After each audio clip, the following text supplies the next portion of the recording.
रमन सड़क पर मोबाइल से बात करते हुए जा रहा था। तभी अचानक पीछे से मोटरसाइकिल पर तेज स्पीड में दो लोग आते हैं और उसका मोबाइल छीनकर भाग जाते हैं। रमन चिल्लाता हुआ उनके पीछे दौड़ता है और सड़क के किनारे पड़ा हुआ एक पत्थर उठाकर उन पर मारता है। पत्थर जाकर पीछे वाले आदमी के सिर पर लगता है, लेकिन उसने हेलमेट पहन रखा था, उसे कुछ फर्क नहीं पड़ता। वो लोग मोटरसाइकिल को और तेज कर देते हैं और कुछ ही सेकंड में रमन के सामने से गायब हो जाते हैं। रमन बहुत परेशान हो जाता है और पब्लिक टेलीफोन बूथ में जाकर डिटेक्टिव मेहुल को कॉल लगा देता है। सर, इस वक्त मैं जेपी रोड वाले पब्लिक बूथ से बात कर रहा हूँ, आप जल्दी आ जाइए।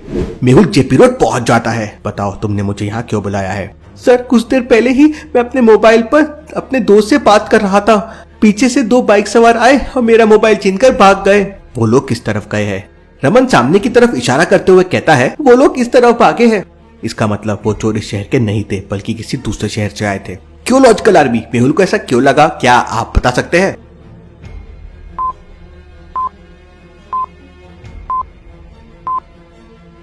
रमन ने जिस तरफ इशारा करते हुए बताया था, उसी रोड के ऊपर एक बहुत बड़ा बोर्ड लगा हुआ है, दोबारा इस शहर में आकर हमें सेवा का मौका जरूर दीजिए। इसका मतलब हमारे शहर का बॉर्डर यहीं तक था, वो लोग दूसरे शहर की तरफ भाग गए हैं। मेहुल उस रोड के बॉर्डर तक जाता है और वहीं पे खड़ा हो जाता है। तभी उसकी नजर रोड के किनारे पर पड़ती है और उसे वहाँ कुछ दिखाई देता है। तो क्या आप बता सकते हैं कि मेहुल को वहाँ क्या दिखाई देता है? ध्यान से देखिए लॉजिकल आर्मी।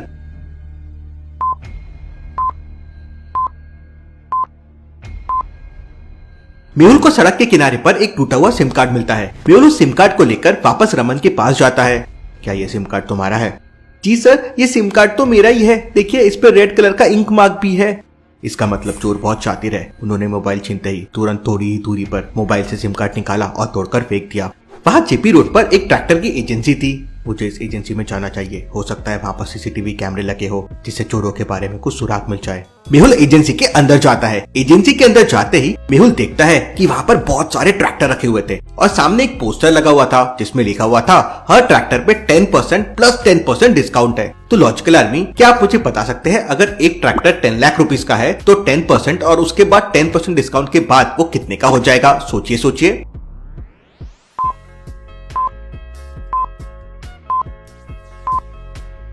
10 लाख का 10% होता है 1 लाख, तो 9 लाख हो गया और 9 लाख में से वापस 10% का डिस्काउंट मतलब 90 के माइनस, तो वो हो जाएगा 8,10,000। मेहुल वहाँ के मैनेजर से कहता है, मैं डिटेक्टिव मेहुल हूँ, मुझे एजेंसी के बाहर लगे सीसीटीवी कैमरे को चेक करना है। अभी थोड़ी देर पहले इस एजेंसी के सामने से दो बाइक सवार एक आदमी का मोबाइल छीनकर भागे हैं। सॉरी सर, लेकिन एजेंसी के बाहर लगा सीसीटीवी कैमरा काफी दिनों से खराब है।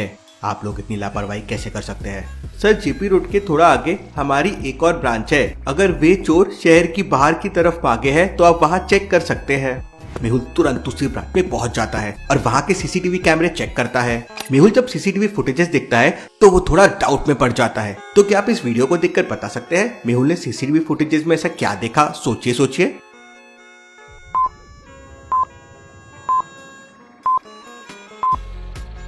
ध्यान से देखिए, वो दोनों मोबाइल चोर ब्रांच के सामने वाले छोटी सी पान की दुकान पर खड़े हुए हैं और उनमें से एक आदमी पान मसाला खरीद रहा है, जबकि दूसरा मोटरसाइकिल की नंबर प्लेट बदल रहा है। इसका मतलब शहर की बॉर्डर पार करते ही ये लोग अपनी मोटरसाइकिल की नंबर प्लेट बदल देते हैं, जिससे इन्हें कोई पकड़ ना सके। Interesting, very interesting. तभी मेहुल के पास एक और कॉल आता है कि बाईपास चौराहे के पास इसी तरह की एक और घटना हुई है और दो बाइक सवार एक महिला के हाथ से मोबाइल छीनकर भाग गए हैं। मेहुल तुरंत अपनी गाड़ी से बाईपास चौराहे पर पहुंच जाता है। वहाँ पहुँचते ही मेहुल उस महिला से पूछता है, वो लोग किस तरफ गए हैं और मुझे पूरा मामला बताओ। मैं मोबाइल पर बात करते हुए सड़क पे पैदल जा रही थी, तभी दो बाइक सवार पीछे से आए और मेरे हाथ से मोबाइल छीनकर उस तरफ चले गए। मेहुल उस रोड की तरफ देखता है जिस तरफ वो महिला ने हाथ से इशारा किया था। मेहुल तुरंत समझ जाता है कि पहले और इस दूसरे केस में क्या कॉमन है। लॉजिकल आर्मी, लेकिन क्या आप समझ पाए? ध्यान से इस सीन को देखिए।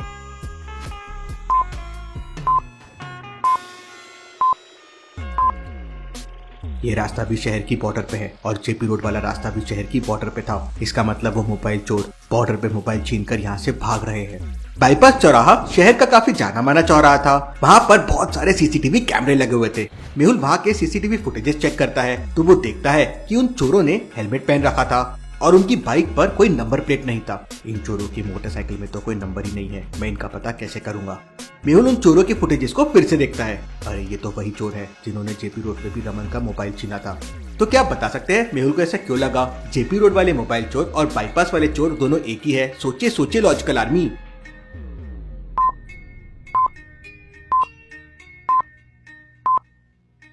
जेपी रोड पे चोरों ने जो कपड़े पहन रखे थे, बाईपास वाले चोरों ने सेम टू सेम वही कपड़े पहन रखे थे। इसका मतलब चोर कोई और नहीं बल्कि ये दोनों ही हैं। पहले इन्होंने जेपी रोड पर मोबाइल चुराया और अब यहाँ पहुंच गए। लेकिन मेहुल को समझ नहीं आ रहा था कि इन लोगों को पकड़ा कैसा जाए। मेहुल वही पास की दुकान पर चाय पीने लगता है और उसी दुकान पर एक टीवी लगा हुआ था जिसमें न्यूज चल रही थी। न्यूज में खबर आती है कि अभी अभी छत्रसाल चौराहे पर 2 बाइक सवारों ने एक आदमी का मोबाइल छीन लिया है और उसे धक्का देकर भाग गए हैं। धक्का खाकर वो आदमी सड़क पर गिर गया जिससे उसके सर पे चोट लग गई। ये खबर सुनते ही मेहुल को बहुत गुस्सा आ जाता है। अब तो हद हो गई है, इन चोरों ने तो सारे शहर में दहशत मचा रखी है। मुझे हर हाल में इन्हें पकड़ना होगा। छत्रसाल चौराहा अभी शहर के बॉर्डर पे था। एक बात तो बिल्कुल साफ है कि ये लोग शहर के बॉर्डर पे लोगों को अपना निशाना बना रहे हैं। लेकिन अब ये कैसे पता चलेगा कि ये चोर अगली किस जगह को अपना निशाना बनाएंगे। शहर की बॉर्डर से बाहर की तरफ 5 रास्ते जाते हैं, जिनमें से 3 रास्तों पर चोरी हो चुकी थी। बाकी 2 रास्ते बचे हुए थे। पहला है शहनाई गार्डन और दूसरा है पन्ना नाका। तो क्या आप बता सकते हैं वो मोबाइल चोर शहर के अगले किस बॉर्डर पे चोरी करने के लिए जा सकते हैं? शहनाई गार्डन या पन्ना नाका? सोचिए सोचिए लॉजिकल आर्मी।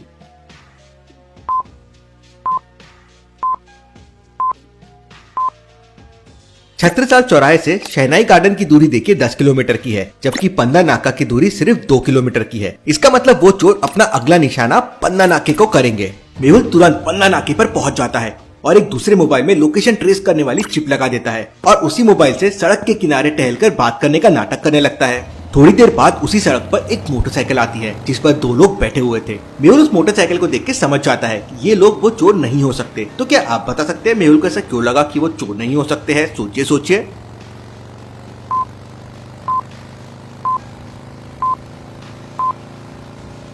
ध्यान से देखिए, मोटरसाइकिल पर 2 लोग तो है, लेकिन आगे वाले व्यक्ति ने हेलमेट पहन रखा है जबकि पीछे वाले ने हेलमेट नहीं पहना हुआ है। अगर ये लोग चोर होते तो पीछे वाला व्यक्ति भी अपना चेहरा कभी नहीं दिखाता, वो हेलमेट पहन के जरूर आता जैसे पिछली चोरियों में हुआ था।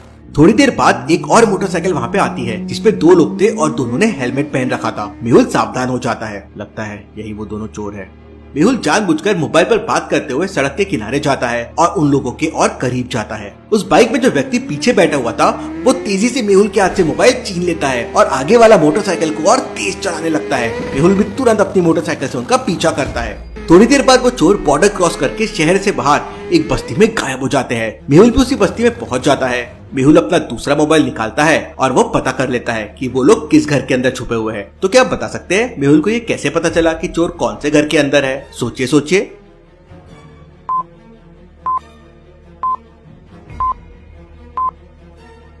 मेहुल ने अपने पहले मोबाइल में लोकेशन ट्रेस करने वाली चिप लगा दी थी, इसलिए वो तुरंत उस लोकेशन को ट्रेस करता हुआ उस घर में पहुंच जाता है। घर के अंदर जाते ही मेहुल देखता है कि वहाँ टेबल पे बहुत सारे सिम कार्ड पड़े हुए हैं और वो लोग मोबाइल को खोल रहे थे। मेहुल उन्हें पकड़ लेता है। Case solve, detective Mehul rocks.